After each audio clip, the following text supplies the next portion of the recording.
ನಮಸ್ಕಾರ ಸ್ನೇಹಿತರೆ, ನಾನು ಹನುಮಂತ್ ಮಾಗೆ. ಈ ಹಿಂದೆ ಅಷ್ಟೇ ಕಳೆದ ತಿಂಗಳ ಹಿಂದೆ ನೀವು ಗಮನಿಸ್ತಾ ಇದ್ರಿ, ಬೆಂಗಳೂರಿನ ಪರಪ್ಪನ ಅಗ್ರಹಾರ ಜೈಲಿನಲ್ಲಿ ಕೈದಿಗಳ ಒಂದು ರಾಜ್ಯಾತೀತ ಅಥವಾ ಸುಂದರವಾದಂತಹ ಬದುಕು, ಬಿಂದಾಸ್ ಜೀವನವನ್ನು ಮಾಡ್ತಾ ಇರುವಂಥದ್ದು. ಬಹುಶಃ ಜೈಲು ಅಂತಂದರೆ ಒಂದು ಕ್ಲಬ್ ಆಗಿ ಮಾರ್ಪಾಡು ಆಗ್ತಾ ಇದ್ದವ ಎಂಬುದು ಪ್ರಶ್ನೆ ಕಾಡುತ್ತೆ.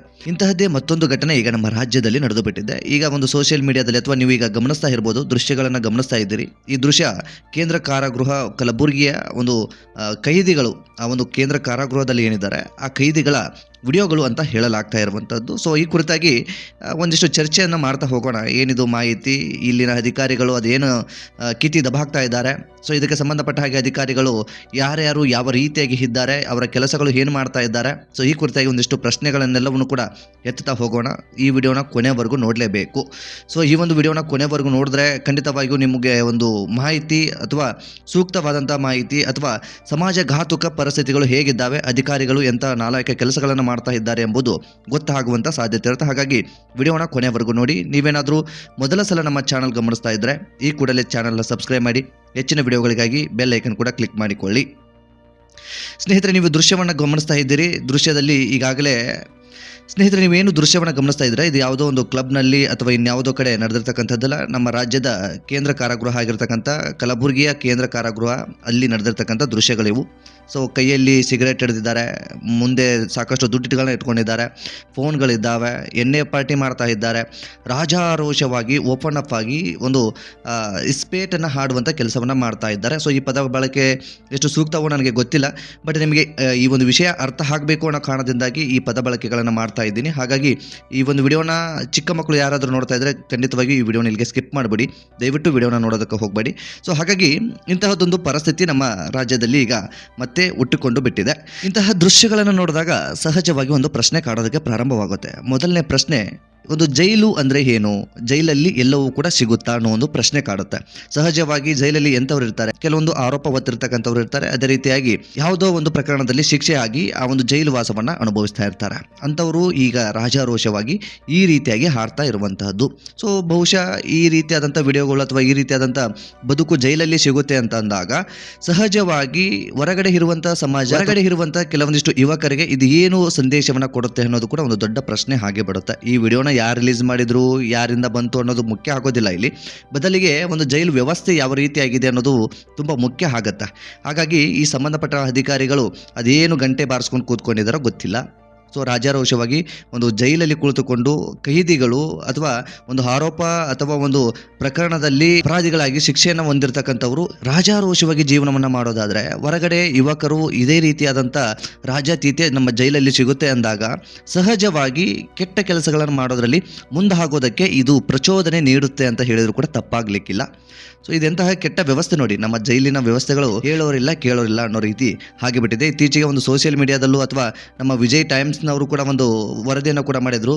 ಒಬ್ಬ ಶಿಕ್ಷೆ ಆಗಿರ್ತಕ್ಕಂಥ ಕೈದಿಯನ್ನು ಆ ಒಂದು ಸಂಬಂಧಪಟ್ಟಿರ್ತಕ್ಕಂಥ ಅಧಿಕಾರಿ ತಮ್ಮ ಮನೆ ಕೆಲಸಕ್ಕೆ ಕರೆಸ್ಕೊಳ್ತಾರೆ, ತಮ್ಮ ಮನೆ ಕೆಲಸಗಳನ್ನು ಮಾಡಿಸ್ಕೊಳ್ತಾರೆ ಅನ್ನೋದಾದರೆ ಇದು ಎಂತಹ ಕೆಟ್ಟ ನೀಚ ಕೃತ್ಯ ಅಥವಾ ನೀಚ ಕೆಲಸ. ಸೊ ಇದೆಲ್ಲವನ್ನು ಕೂಡ ಗಮನಿಸಿದಾಗ ಎಂತಹ ವ್ಯವಸ್ಥೆ ಇದೆ ಅನ್ನೋದು ಒಂದು ಪ್ರಶ್ನೆ ಸಹಜವಾಗಿ ಕಾಡುತ್ತೆ. ಈ ವ್ಯವಸ್ಥೆ ಬಗ್ಗೆ ಏನು ಮಾತನಾಡಬೇಕು ಅಂತ ನನಗೂ ಕೂಡ ಗೊತ್ತಾಗ್ತಾ ಇಲ್ಲ. ಇಂತಹ ಭ್ರಷ್ಟ ನಾಲಾಯಕ ಅಧಿಕಾರಿಗಳು ಇತ್ತೀಚೆಗಂತೂ ಏನು ಆಗ್ತಾ ಇದೆ ಎಂಬುದು ಕೂಡ ಗೊತ್ತಾಗ್ತಾ ಇಲ್ಲ. ಒಂದು ತಕ್ಕ ಶಿಕ್ಷೆಗಳು ಆಗ್ತಾ ಇಲ್ಲ, ಒಂದು ಸಮಾಜಕ್ಕೆ ಒಳ್ಳೆಯ ಸಂದೇಶಗಳು ಪೂರೈಸ್ತಾ ಇಲ್ಲ. ಎಂತಹ ಕೆಟ್ಟ ಬೆಳವಣಿಗೆಗಳು ಆಗ್ತಾ ಇದ್ದಾವೆ ಅಂತಂದರೆ ಜೈಲಲ್ಲಿ ರಾಜಾರೋಷ ಇರಬಹುದು ಅನ್ನೋ ಒಂದು ಮನಸ್ಥಿತಿ ಈಗ ಸಮಾಜಕ್ಕೆ ಬರೋ ರೀತಿಯಲ್ಲಿ ಇನ್ನು ಜೈಲಿನ ಅಧಿಕಾರಿಗಳು ನಡೆದುಕೊಳ್ತಾ ಇದ್ದಾರೆ ಅನ್ನೋದು ಒಂದು ಪ್ರಶ್ನೆ ಸಹಜವಾಗಿರುತ್ತೆ. ಸೊ ಇಂಥ ಒಂದು ಪ್ರಕರಣದಲ್ಲಿ ಅಥವಾ ಯಾವುದೋ ಒಂದು ಪ್ರಕರಣದಲ್ಲಿ ಜೈಲು ಸೇರಿರುವಂಥ ವ್ಯಕ್ತಿಗೆ ರಾಜ್ಯಾತೀತೆ ಸಿಗುತ್ತೆ ಅಥವಾ ರಾಜಾರೋಷವಾಗಿ ಓಡಾಡ್ಕೊಂಡಿರ್ಬೋದು, ರಾಜಾರೋಷವಾಗಿ ಜೀವನವನ್ನು ಮಾಡ್ಬೋದು, ರಾಜಾರೋಷವಾಗಿ ನಾನು ಹೇಗೆ ಬೇಕಾದರೂ ಬದುಕಬಲ್ಲೆ ಅನ್ನೋ ಒಂದು ಮನಸ್ಥಿತಿ ಇದೆ ಅಥವಾ ಮನಸ್ಥಿತಿಗೆ ಬಂದು ಬಿಡ್ತಾರೆ ಅಂತಂದರೆ ಜೈಲು ಏನಕ್ಕೆ, ಅವರು ಯಾವುದೋ ಒಂದು ಅಪರಾಧ ಮಾಡಿದಂಥ ಸಂದರ್ಭದಲ್ಲಿ ಅವರು ಅಪರಾಧಿಯಾಗಿ ಶಿಕ್ಷೆಯನ್ನು ಅನುಭವಿಸ್ತಾ ಇರಬೇಕಾದಂಥವ್ರು ಜೈಲಲ್ಲಿ ರಾಜ್ಯಾತೀತೆ ಸಿಗುತ್ತೆ ಅಂದಾಗ ಅವರು 4 ಗೋಡೆಯ ಪಕ್ಕದಲ್ಲೇ ಅಥವಾ 4 ಗೋಡೆಯಲ್ಲಿ ಇದ್ದಾರೆ ಅನ್ನೋದನ್ನು ಹೊರತುಪಡಿಸಿ ಅವರಿಗೆ ಎಲ್ಲವೂ ಕೂಡ ಸಿಗುತ್ತೆ, ಹೆಂಡ ಸಿಗುತ್ತೆ, ಕಂಡ ಸಿಗುತ್ತೆ, ಇನ್ನೆಲ್ಲವೂ ಕೂಡ ಸಿಗುತ್ತೆ ಅಂದಾಗ ಜೈಲು ಅನ್ನೋದು ಯಾಕೆ ಎಂಬ ಒಂದು ಪ್ರಶ್ನೆ ಕಾಡುತ್ತೆ. ಸೊ ಇದಕ್ಕೆ ಸಂಬಂಧಪಟ್ಟ ಅಧಿಕಾರಿಗಳು ಎಲ್ಲರೂ ಏನು ಮಾಡ್ತಾ ಇದ್ದಾರೋ ಅದು ಕೂಡ ಗೊತ್ತಾಗ್ತಾ ಇಲ್ಲ. ಕೇವಲ ಒಂದೇ ಜೈಲಿನ ಪರಿಸ್ಥಿತಿ ಅಲ್ಲ, ನಮ್ಮ ರಾಜ್ಯದಲ್ಲಿ ಬಹುತೇಕ ಜೈಲುಗಳ ಪರಿಸ್ಥಿತಿ ಹೀಗಿದೆ. ಕೆಲವೊಂದಿಷ್ಟು ಹೊರಗಡೆ ಬಂದಂಥ ಸಂದರ್ಭದಲ್ಲಿ ಮಾಧ್ಯಮ ಮಿತ್ರರು ನಾವುಗಳೆಲ್ಲರೂ ಕೂಡ ಮಾತನಾಡ್ತೀವಿ, ಧ್ವನಿಗಳನ್ನು ಎತ್ತೀವಿ, ಪರಿಸ್ಥಿತಿಗಳು ಹೇಗಿದ್ದಾವೆ ಎಂಬ ಒಂದು ಪ್ರಶ್ನೆಯನ್ನು ಮಾಡ್ತೀವಿ. ಅದಾದ ಬಳಿಕ ಬಳಿಕ ಮತ್ತೆ ಅದೇ ಯಥಾವತ್ತಾದಂಥ ಪರಿಸ್ಥಿತಿ ಎದ್ದು ಬಿಡುತ್ತೆ. ಸೊ ಪರಪ್ಪನ ಅಗ್ರಹಾರ ಕೇಸ್ಗೆ ಸಂಬಂಧಪಟ್ಟಾಗ ಅಥವಾ ಇದೇ ರೀತಿಯಾದಂಥ ಒಂದು ವಿಡಿಯೋ ವೈರಲ್ ಆದಂಥ ಸಂದರ್ಭದಲ್ಲಿ ಆ ಒಂದು ವಿಚಾರಕ್ಕೆ ಸಂಬಂಧಪಟ್ಟ ಹಾಗೆ ಕೆಲವೊಂದಿಷ್ಟು ಜನರ ಮೇಲೆ ಆರೋಪಗಳು ಕೂಡ ಕೇಳಿ ಬರ್ತಾ ಇತ್ತು. ಕೆಲವೊಂದಿಷ್ಟು ನಟರನ್ನು ಕೂಡ ಆ ಒಂದು ಸಂದರ್ಭಕ್ಕೆ ಒಂದಿಷ್ಟು ಎನ್ಕ್ವೈರಿ ಕೂಡ ಮಾಡಲಾಗಿತ್ತು. ಸೊ ಇಲ್ಲಿ ಈ ಪೊಲೀಸ್ ಅಧಿಕಾರಿಗಳು ಯಾಕೆ ಈ ರೀತಿಯಾದಂಥ ಕೆಲವೊಂದಿಷ್ಟು ಕೆಟ್ಟ ನಿರ್ಧಾರಗಳನ್ನು ತೆಗೆದುಕೊಳ್ತಾ ಇದ್ದಾರೋ ಗೊತ್ತಿಲ್ಲ. ರಾಜಾರೋಷವಾಗಿ ಒಳಗಡೆ ಅವರು ಕೈದಿಗಳು ಅಥವಾ ಅಪರಾಧವನ್ನು ಮಾಡಿರ್ತಕ್ಕಂಥವ್ರು ಇರಬೇಕಾದಂಥ ಸಂದರ್ಭದಲ್ಲಿ ರಾಜಾರೋಷವಾದಂಥ ಜೀವನವನ್ನು ಮಾಡ್ತಾರೆ ಅನ್ನೋದನ್ನು ಹೊರಗಡೆ ಸಮಾಜಕ್ಕೆ ತೋರಿಸೋದ್ರಲ್ಲಿ ತಪ್ಪೇನಿದೆ? ಇಲ್ಲಿ ನಿಮ್ಮ ಮಾಡಿರುವ ತಪ್ಪುಗಳನ್ನು ಮುಚ್ಚಾಕೋದಕ್ಕೆ ಇನ್ಯಾರನ್ನೋ ಒಬ್ಬರನ್ನ ಎನ್ಕ್ವೈರಿ ಮಾಡ್ತೀರಾ, ಯಾರನ್ನೋ ಒಬ್ಬನ ಬಲಿಪಶು ಮಾಡ್ತೀರಾ, ಒಬ್ಬನ ತಗೊಂಡು ಬಂದು ಅದರಲ್ಲಿ ಲಾಕ್ ಮಾಡುವಂಥದಕ್ಕೆ ಮುಂದೆ ಹಾಕ್ತೀರಾ. ಸೊ ಇದು ಎಷ್ಟರ ಮಟ್ಟಿಗೆ ಸರಿ ಎಂಬುದು ಒಂದು ಪ್ರಶ್ನೆ ಸಹಜವಾಗಿ ಕಾಡುತ್ತೆ. ಸಮಾಜಕ್ಕೆ ನೀವು ಏನು ಸಂದೇಶ ಕೊಡ್ತೀರಿ ಅನ್ನೋದು ಕೂಡ ಒಂದು ದೊಡ್ಡ ಪ್ರಶ್ನೆ ಆಗುತ್ತೆ. ಯಾವುದೋ ಕ್ರೈಮ್ ಮಾಡಿ ಅವನು ಜೈಲು ಸೇರಿದ್ದಾನೆ ಅನ್ನೋದಾದರೆ ಜೈಲು ಸೇರಿರ್ತಕ್ಕಂತಹ ವ್ಯಕ್ತಿಗೆ ರಾಜ್ಯಾತೀತ್ಯವನ್ನು ನೀಡಿರ್ತಕ್ಕಂಥ ನೀವುಗಳು ಅವರಿಗಿಂತ ದೊಡ್ಡ ಕ್ರೈಮನ್ನು ಮಾಡಿದ ಹಾಗೆ ಅಂತ ಹೇಳಿದ್ರು ಕೂಡ ತಪ್ಪಾಗಲಿಕ್ಕಿಲ್ಲ. ಸೊ ಒಂದು ಕೆಟ್ಟ ಕೆಲಸವನ್ನು ಮಾಡಿ ಜೈಲು ಊಟವನ್ನು ಅನುಭವಿಸಬೇಕಾಗಿರ್ತಕ್ಕಂಥವನು ರಾಜಾರೋಷವಾಗಿ ತನಗೆ ಹೇಗೆ ಬಿಂದಾಸ್ ಬದುಕನ್ನು ಬದುಕಬೇಕೋ ಹಾಗೆ ಬದುಕ್ತಾನೆ ಅಂತಂದಾಗ ಜೈಲಿನ ಉದ್ದೇಶವಾದರೂ ಹೇಗಿದೆ, ಜೈಲು ಅನ್ನೋದು ಯಾಕಿದೆ ಅನ್ನೋದು ಒಂದು ಪ್ರಶ್ನೆ ಕಾಡುತ್ತೆ ಸಹಜವಾಗಿ. ಈ ಪ್ರಶ್ನೆಗೆ ನಿಮ್ಮ ಬಳಿ ಉತ್ತರ ಇದೆಯಾ? ಉತ್ತರ ಖಂಡಿತವಾಗಿ ಇರೋದಕ್ಕೆ ಸಾಧ್ಯವಿಲ್ಲ. ಇಂಥ ಸಾಕಷ್ಟು ಪ್ರಕರಣಗಳು, ಇಂತಹ ಸಾಕಷ್ಟು ವಿಡಿಯೋಗಳು ಸೋಷಿಯಲ್ ಮೀಡಿಯಾದಲ್ಲಿ ಇತ್ತೀಚೆಗೆ ಸದ್ದು ಮಾಡ್ತಾ ಇದ್ದಾವೆ. ಸೊ ಇಲ್ಲಿನ ಜೈಲಾಧಿಕಾರಿಗಳು ಎಚ್ಚೆತ್ಕೊಳ್ತಾರೋ ಇಲ್ವೋ ಗೊತ್ತಿಲ್ಲ. ಸಂಬಂಧಪಟ್ಟ ಜೈಲಾಧಿಕಾರಿಗಳು ಅದು ಏನು ಗಂಟೆ ಬಾರಿಸ್ತಾ ಇದ್ದಾರೋ ಅದು ಕೂಡ ಗೊತ್ತಿಲ್ಲ. ಅವರ ಕೆಲಸಗಳು ಏನು ಮಾಡ್ತಾ ಇದ್ದಾರೋ ಅದು ಕೂಡ ಗೊತ್ತಾಗ್ತಾ ಇಲ್ಲ. ತಮ್ಮ ಕೆಲಸವನ್ನು ಬಿಟ್ಟು ಅದು ಯಾವುದೋ ಕಡೆ ಫ್ರೀ ಮೈಂಡಲ್ಲಿ ಅಥವಾ ರಿಲ್ಯಾಕ್ಸ್ ಮೂಡಲ್ಲಿ ಎಲ್ಲೋ ಹೋಗಿ ಪ್ರವಾಸವನ್ನು ಮಾಡ್ತಾ ಇದ್ದಾರೋ ಅದು ಕೂಡ ಗೊತ್ತಿಲ್ಲ. ಸೊ ಇಂಥ ಒಂದು ಕೆಟ್ಟ ವ್ಯವಸ್ಥೆ ಇವತ್ತು ನಮ್ಮ ರಾಜ್ಯದಲ್ಲಿ ಇದೆ ಅನ್ನೋದಕ್ಕೆ ಮುಖ್ಯವಾಗಿ ಕಾರಣ ಸಂಬಂಧಪಟ್ಟಿರ್ತಕ್ಕಂಥ ಸಂಬಂಧಪಟ್ಟ ಅಧಿಕಾರಿಗಳು ಸ್ಟ್ರಿಕ್ಟ್ ಆಗಿ ಕೆಲಸವನ್ನು ಮಾಡಿದ್ರೆ ಖಂಡಿತವಾಗಿ ಇಂಥ ಕೆಲಸ ಆಗೋದಕ್ಕೆ ಸಾಧ್ಯ ಇಲ್ಲ. ದುಡ್ಡಿನ ಆಮಿಷಗಳಿರುತ್ತೆ. ಯಾರೋ ಒಬ್ಬ ಕೈದಿ ಅಥವಾ ಯಾರೋ ಒಬ್ಬ ಅಪರಾಧಿ ಜೈಲಲ್ಲಿ ಇದ್ದು ಅವರ ಕುಟುಂಬ ಒಂದಷ್ಟು ಸ್ಟ್ರಾಂಗ್ ಆಗಿ ಬ್ಯಾಕ್ಗ್ರೌಂಡಲ್ಲಿ ಚೆನ್ನಾಗಿದ್ದಂತಹ ಸಂದರ್ಭದಲ್ಲಿ ಅಲ್ಲಿನ ಅಧಿಕಾರಿಗಳಿಗೆ ದುಡ್ಡುಗಳನ್ನು ಸಪ್ಲೈ ಮಾಡುವಂಥ ಸಾಧ್ಯತೆ ಇರಬಹುದೇನೋ. ಹಾಗಾಗಿ ಅವರಲ್ಲಿ ರಾಜ್ಯಾತೀತ್ಯವನ್ನು ನೀಡ್ತಾ ಇರಬಹುದೇನೋ. ಅಪರಾಧಿ ಕುಟುಂಬದಿಂದ ಎಷ್ಟು ದುಡ್ಡುಗಳನ್ನು ಪಡೆದುಕೊಂಡು ಇವರು ಆ ರೀತಿಯಾದಂಥ ರಾಜ್ಯಾತೀತ್ಯ ನೀಡ್ತಾ ಇದ್ದಾರೆ ಅನ್ನೋದು ಕೂಡ ಒಂದು ಪ್ರಶ್ನೆ.